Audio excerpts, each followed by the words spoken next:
In this following picture, is this transient A. Dead, B. Sleeping, C. Protesting the stay-at-home orders, or D. Celebrating 2021? If you guessed B. Sleeping, you are correct. What do you want, money? I don't have any. I haven't worked since March. You know this is the new depression, right? I can't even tie my penis in between my legs to do a little hustling. Let's just stop and let's just play the intro credits already. It's Get Late with Nicholas. Tonight on the show, it's a look at downtown dystopia in the new year. Also, a look at some fun B-movies. Don't forget to like, share, and subscribe to this channel. And here's your host, Nicholas Galvante. Hi friends, and welcome to another edition of Get Late with me, Nicholas. Sorta happy New Year 2021, or should I say 2020 part bleh? I don't know. Now, I'm taping this a couple days after the first. Apparently the party celebration doesn't end on New Year's Day, so I'm walking around the dystopia that is called downtown, more specifically East Village, and this happens, of course. Fireworks on the streets, as you can see.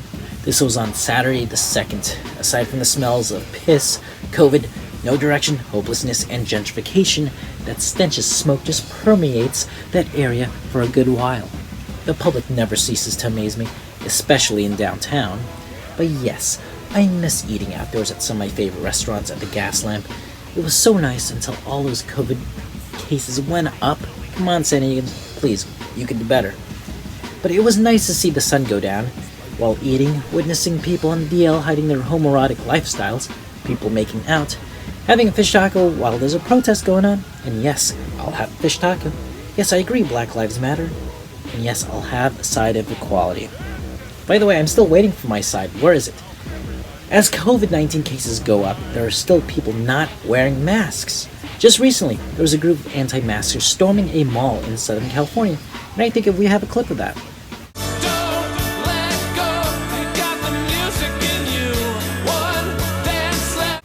Oh, what a stupid bit.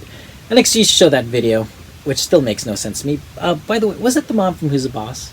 Anyway, sorry for the tangent. Yes, where were we? Yes, the common sense, non-selfish, mask-wearing citizens outweigh the anti-maskers. Here's one guy taking mask wearing to the next level. Oh yes, the public. I have to be out every day. I'm just very thankful and grateful I have been safe.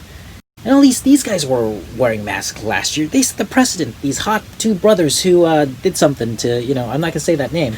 But for those of you who have to stay indoors, you're probably watching a lot of TV, movies, streaming, or traditional methods. Here's a recommendation. It's a B movie. It's one of those fun movies with bad taste I grew up on. Here's a little backstory how I found this movie and etched in my memory banks forever. It was Saturday night. It was 1988. I just came home from a party with my grandparents, and I remember waiting for an episode of Friday the 13th series to come on. And I'm flipping through the channels, and I turn on Cinemax, and I see this following scene. It's time for Live or Die!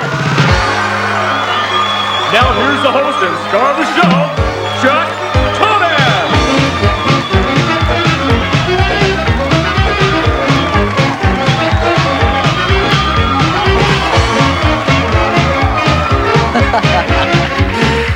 Hello everybody and welcome to Live or Die, the game show that gives those condemned prisoners one last chance before their final bow in life. Now, as you remember, when we ran out of time yesterday, we were about to make that final judgment on 9372. Let's see how he's doing today. 9372, how you feeling? I'm a little nervous, Chuck. Well, we won't keep you waiting any longer. You're familiar with the rules of the game. If you fail to answer the question correctly, you will lose your head. Anyone here rooting for you today? But my family's here, Chuck. Oh, where are they? Can we get a shot of them? Well, I never thought he'd amount to anything. Now, if your head falls in the basket face up, we'll give them $10,000. Okay? Okay, Chuck. Try to flip it up, honey.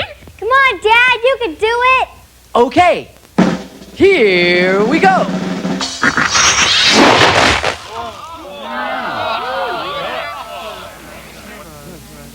Let's wait for the word from our judges.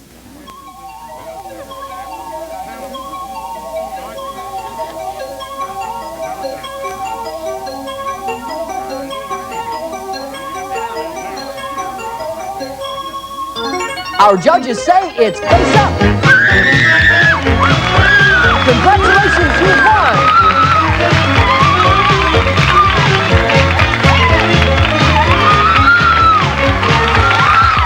We'll be back with more of Live or Die after these messages. Yes, this movie is called Death Row Game Show. You're probably catching on the premise now. Yes, and there is a story to this movie. So this game show called Live or Die, you saw, is a big hit, and especially for host Chuck Todan. Stupidest name in movie history. Still funny. Chuck is riding high on the success of the show, which you'll see here. Hello? Yeah. Oh, shh. Is he all right? Fine. What time? Okay.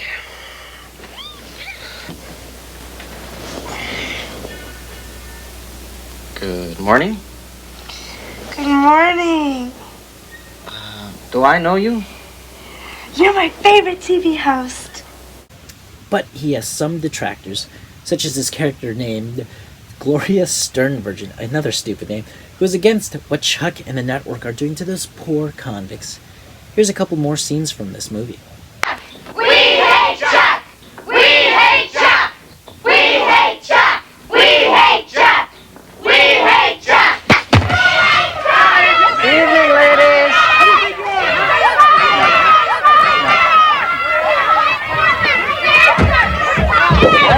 Thank you, guys. Hey! Hey, you!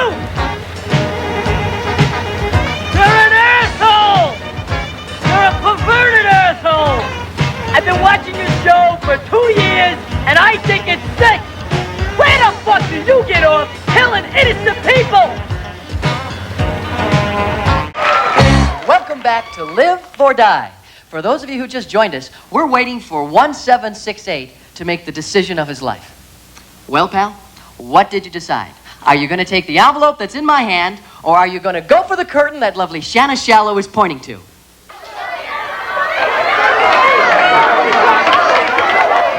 I think I'll go with what's behind the curtain.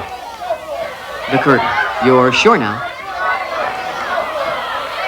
Yes, I'm sure. I guess. That's too bad. Because in the envelope we had for you a stay of execution. That's right. A perfectly legal reprieve signed by the governor himself. So, And that is just a sample of what goes on at KSIK. Now, I believe the clips we've just seen were taped earlier today. that's right, Roy. We tape 3 shows a day. Doesn't it bother you that you're killing people? These people are already on death row. Their lives are basically over. We give them a chance. A way to be somebody. A way to be entertaining before they go. How can you call that entertaining? I mean, who can sit and watch people die? Our ratings go through the roof. Why do you think we've been on so long? This is what the people want to see. Excuse me for interrupting, but we have another call on hold. Go ahead. Hello, you're on the air. Hello? Yes, go ahead. Hi, my name is Fina Tamboso, and I'm calling from Glendale. That's a lovely name, Fina. Thank you. Anyway, I'm calling because I wanted to tell Mr. Todan that it's not a bad thing that he's doing. What? He is, in essence, doing the Lord's work. Life as we know it is a transitional stage, and death is God's way of saying, take a break. Thank you very much for your view.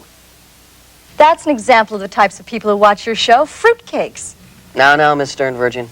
You don't have to resort to name calling. I'm sure Miss Tumboso is a fine, outstanding, God-fearing young lady. You honestly believe you're doing a public service. Since our show's been on the air, there's been a drop in violent crimes by 30%. Doesn't that account for anything? And your vanity leads you to believe you're responsible? You're a jerk. Listen, you stupid bitch. Can I say stupid? Now, this movie is written and directed by one of the masters of B-movies, Mark Pirro. Probably never heard of the guy. If you're interested in Death Row Game Show, check it out, and you may want to check out his other films as well, such as A Polish Vampire in Burbank. Yes, Curse of the Queer Wolf. I have that movie. It's pretty fun. Nudist Colony of the Dead, My Mom's a Werewolf, and the nod to Godzilla, Rectima. Instead of it's a big giant ass.